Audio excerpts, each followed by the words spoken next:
aqui nos elementos, né, coesivos usados aqui nesse parágrafo. Vamos lá. O candidato começa usando a conjunção ademais, né, que tem o valor semântico de adição, né, de acréscimo, e que também, de uma certa forma, liga esse parágrafo ao outro, porque ademais significa além disso, né? Então, dá essa ideia de ligação. Então, tem a primeira frase.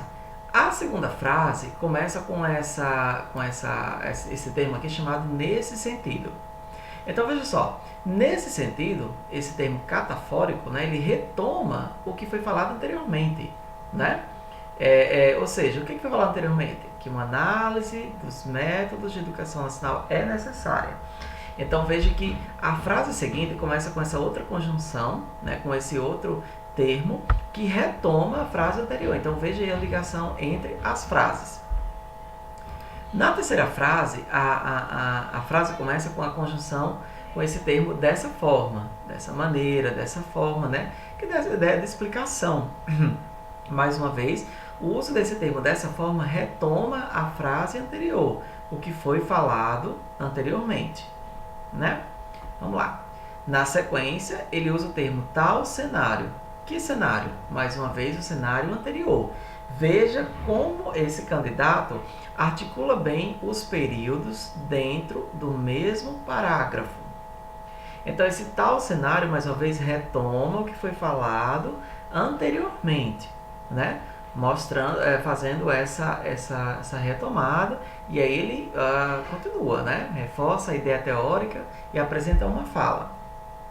Por fim, veja que o que é fundamental, pessoal, que eu sempre falo para vocês, sempre concluam o parágrafo de vocês com uma conjunção conclusiva. Veja que, lógico, vocês nunca vão escrever um parágrafo de uma só linha, porque, como vocês sabem, um parágrafo bem construído tem que ter o tópico frasal, tem que ter o desenvolvimento, tem que ter uma frase conclusiva. Então, essa conjunção assim fecha a ideia, conclui, né? Ou seja, dessa forma, logo, com a carência de um ensino que desperta interesse dos alunos pelo cinema, a escola contribui para o afastamento desses indivíduos em relação a ele, né? Ou seja, ele conclui depois de ter discutido aqui completamente. Tudo bem?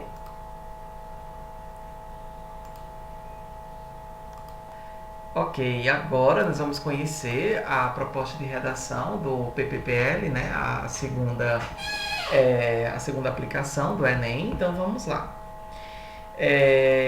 Aqui, antes de a gente ver os textos motivadores e as instruções, vamos dar uma olhadinha logo aqui no tema. Opa, passou demais, desculpem. Olha só, vamos ver a proposta.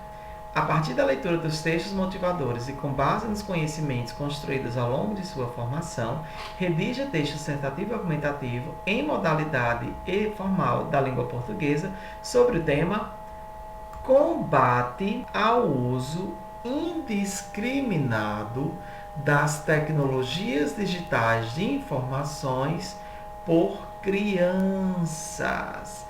Esse foi o tema, né? Mais uma vez, combate ao uso indiscriminado das tecnologias digitais de informação por crianças, apresentando proposta de intervenção que respeite os direitos humanos. Selecione, organize de forma coerente e coesa argumentos e fatos para a defesa do seu ponto de vista.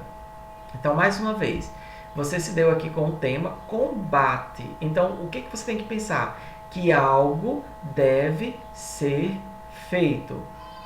Esse algo que deve ser feito, digamos assim, já pode vir de uma forma, digamos, até meio que indireta, na sua tese, da sua introdução, né?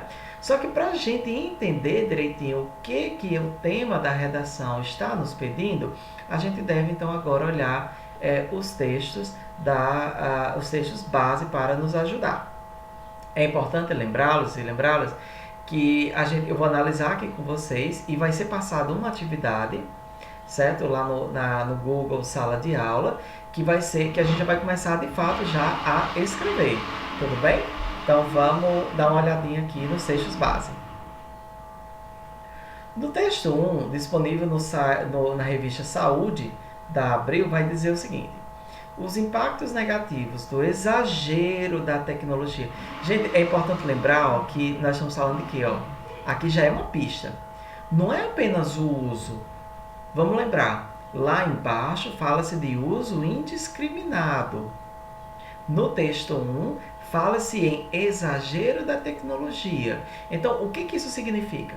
Que a gente não vai escrever falando no sentido de as crianças não usarem, mas é como que esse uso deve ser feito. Vamos vendo as pistas. Os impactos negativos do exagero da tecnologia não ficam restritos aos aspectos comportamentais e emocionais. Ou seja, lembrar que há aspectos aqui que esse uso indevido traz, né?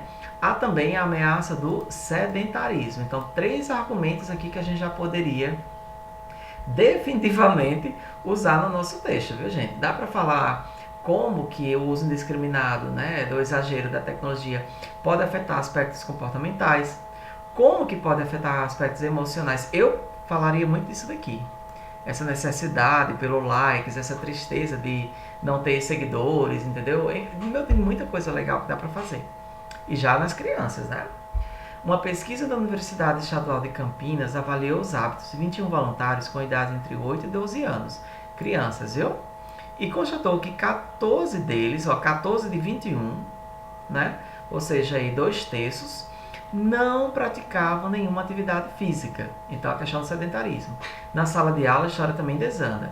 A luz emitida pelo visor reduz a produção de melatonina, hormônio indutor do sono, observa uma das pesquisadoras responsáveis.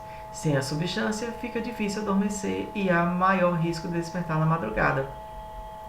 O sono de má qualidade interfere na concretização das memórias e do aprendizado do dia, aponta uma neuropediatra. Então, aqui, o primeiro texto aponta para esse público de 8 a 12 anos, essa pesquisa, né? Além da questão dos comportamentais, aspectos comportamentais e emocionais que são afetados devido ao exagero. Olhemos o termo, exagero, né? Há o problema do sedentarismo. No texto 2, vejamos o que nos vai apresentar. Vai dizer o seguinte: riscos e benefícios das novas tecnologias para crianças. Então vai ter, claro, lógico também, né, a questão dos benefícios. Segundo a Academia Americana de Pediatria, há claras evidências de que as mídias digitais contribuem substancialmente para diferentes problemas de saúde, como a obesidade e comportamentos agressivos ou alienados. Por outro lado, a Associação Americana de Pediatria reconhece os benefícios da tecnologia na aprendizagem, benefícios na aprendizagem e nos relacionamentos sociais, a partir da interatividade possibilitada pelos diferentes dispositivos e mídia digital. As novas tecnologias de comunicação alteraram a forma de acesso ao armazenamento da memória, pois, através de imagens, sons e movimentos apresentados nos dispositivos eletrônicos de comunicação, é possível fixar conteúdos, armazenar sentimentos, aprendizagens e lembranças que não necessariamente foram vivenciadas presencialmente pelos espectadores. Um aspecto positivo, né? Justamente ter determinadas sensações, experiências, né, que não se poderia ter se não fosse pelo celular. Por exemplo, conhecer lugares, museus, né, visitar lugares assim. As mídias digitais propiciam experiências culturais através de interações diversificadas, permitindo às crianças apropriar-se do conteúdo e da comunicação baseados em suas necessidades, motivações e interesses. Gente, vejam, o foco desse texto, apesar do primeiro parágrafo falar sobre, digamos assim, os riscos, só que o foco maior aqui é nos benefícios. O que esse texto aponta para quando a gente for escrever? Que a gente pode sim mencionar os benefícios, por exemplo, como esse daqui apresentado. Só que é preciso a gente focar no nosso texto na questão de quê? Mais uma vez, do exagero, do uso desregrado, do que o próprio tema diz, o uso indiscriminado, ou seja, sem ter uma clareza, sem ter um cuidado, né, no uso disso daqui. Por fim, o terceiro traz alguns dados, que eu não vou ler todos, né, mas aqui, 47% das crianças em pesquisa feita disseram ter visto imagens e vídeos com conteúdo sexual em redes sociais nos últimos 12 meses, 82% navegam no celular diariamente, 9% receberam pedidos de fotos de partes íntimas ou conversas de conteúdo sexual pela internet. Essa pesquisa foi feita, lembrando que o Facebook, né, só permite a inscrição para crianças maiores de 13 anos. Né? Então aqui tem outras informações mostrando esse terceiro texto, o uso indiscriminado, certo? Pelas ferramentas. Tudo bem?